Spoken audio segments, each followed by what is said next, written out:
Pozdrav Raja, šta ima, gdje ste, kako ste?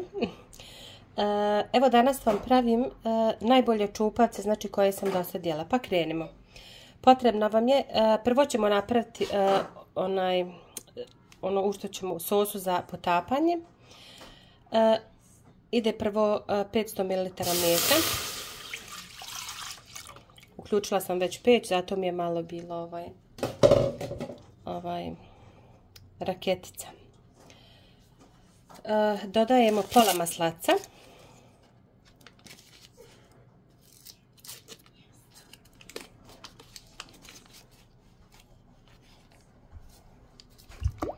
Pola maslaca i dodajemo još 300 grama čokolade. To nam prvo mora prokuhati, tako dok nam se ovo ohladi mi ćemo onda praviti koru. Dodala sam 300 grama čokolade još i dodat ću 2 vanilj šećera.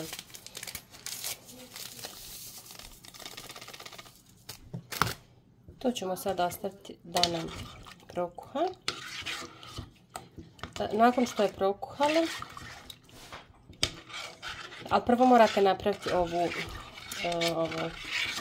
tako reći umakalo ovo. Tako da to fino odstoji i da bude onako mlakasto kad kora bude gotova i kad počnete da radite čupavce. 4 jaja. Prvo odvajamo bjelanjak i žutanjak.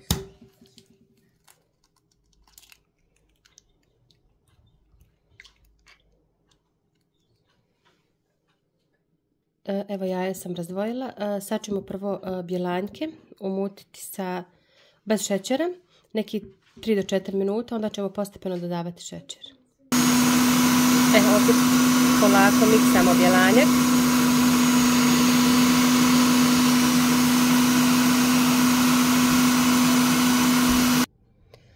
Evo bjelanjak se sad napola umiksao.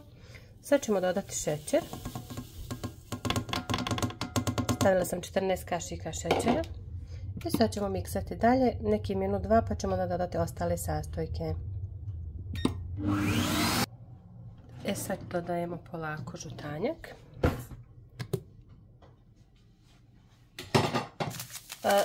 Dodat ćemo, ide 1 vanilji šećer, ali ja ću staviti 2. Ja volim kad nam po vanilji ima okus baš. I ovdje imam, evo da vam pokažem, ovdje imam 14 kašika ulja i 14 kašika mlijeka i to ćemo sad također da dodamo.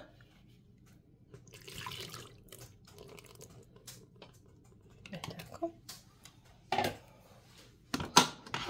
Mi miksat ćemo malo na laganije, nećemo na laganoj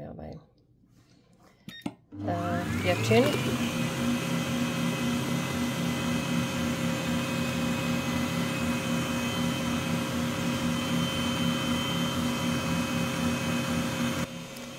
Dok nam se kora mjesi, ovdje ćemo staviti 12 kašika brašna.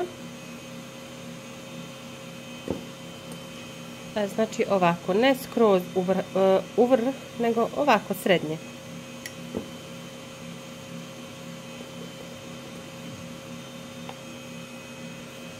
Evo tu imamo, izmjerila sam 12 kašika, sad dodajemo prašak za pecivo.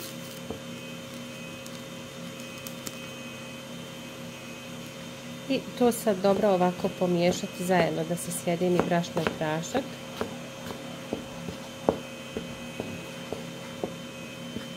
I polako ćemo dodavati tamo našoj ostaloj smjesi. I evo, znači, tu ćemo sad dodati brašno i prašak. Dodat ću sve i lagano miješati.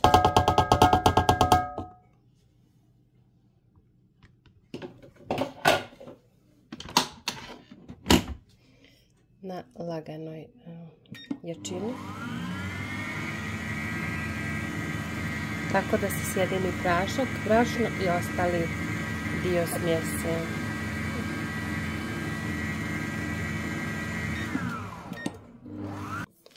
Sad ćemo koru da stavimo u tepsiju. Stavit ćemo malo ulja. Razmazati.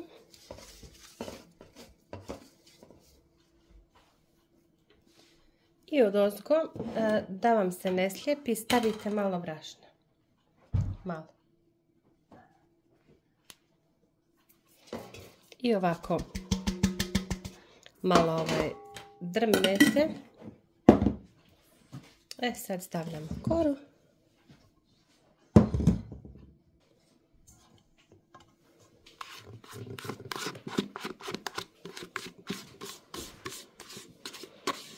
Ja ću napisati dimenzije tepsije. Ali ono klasična srednja veličina, nije ona najveća, nije ona najmanja, nego ono kad kupite 3, ona srednja ovo je.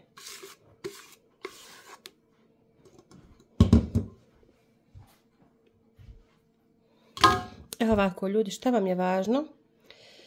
Znači ovako lupati nekoliko, znači čak ne par sekundi, lupnuti odozdo ovako rukom, tako da ispanu ovi, da ne bude mjehurića u kori. To bez obzira koju koru da radite, bilo za torte, bilo za kolače, bilo za lutmu, bilo šta god da pravite, važno je ovako izlupati odozdo. Držite da vam ne ispadne, logično. I lupkate odozdo, ono čvršće malo. I uvijek izlaze ovi ovako mjehurići sa strane. I to je važno da ne bude kora šuplja. I evo sad ide na pečenje na 180 stepeni 15 do 20 minuta. Evo ljudi, kora je gotova. Mehka je kao duša. Sad treba da se ohladi pa ćemo je izrezati i onda startamo sa pravljenjem čupavaca. I evo lutma nam je gotova, već je izrezana. Ja sam to već izrezala. Da nam je lakše izvaditi. Srežete znači po određenim, po željenim, ne po određenim, nego po željenim dimenzijama, kako volite. Veliko hoćete, možete rezati i onako kao baklavu, kako god. Vidite vi, znači diše ljudi ovo. Ovo je toliko brz i jednostavan recept, a uspije uvijek. Znači ne možete ništa pogriješiti. Sad da krenemo sa... Ja ću da stavljam ovako u ovu tepsiju i pošto imam poklopac, jer najbolje su kad se poklope i onda baš budu fine. Evo ovdje ova smjesa nam je malo onako kao lagano se zgusnula. Ovaj topping.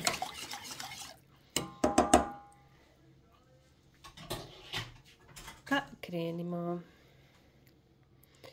Znači ja ostavim ovako, utopim ga na obe strane uz pomoć 2 viljuške. Još jednom lagano. Tako.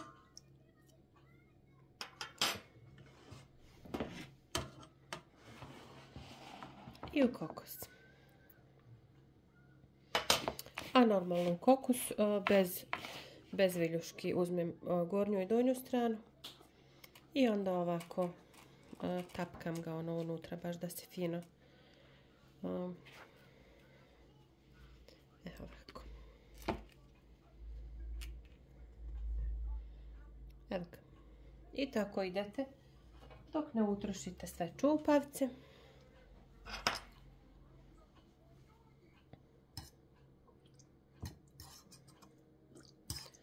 Slobodno ga znači malo više natopite,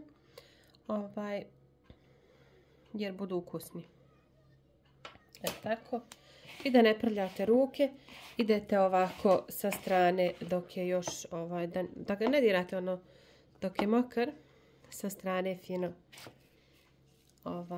I ovako rukom slobodno malo oblikujete, tako da bi dobili ovako fine kocke. I eto, pokažem vam kako je kad se prerežu, kako izgledaju. Tako radite sve dok ne upotrijebite ovu koru i ovu smjesu, pa pokažem vam krajnji rezultat. I evo, čupavci su gotovi, završeni svi. Sad da vam pokažem kakvi su unutra. Vidite, zaista su sočni, znači sijaju kao dijamant. Evo, zaista su premehkani, možete sami da vidite, tako da eto, nadam se da ćete napraviti po mom receptu, isprobati i da će vam se sviknuti. Ja, i to bi bilo to za ovaj put. Lijep pozdrav želi vaša Balkan kuhinja. Ćao, čao!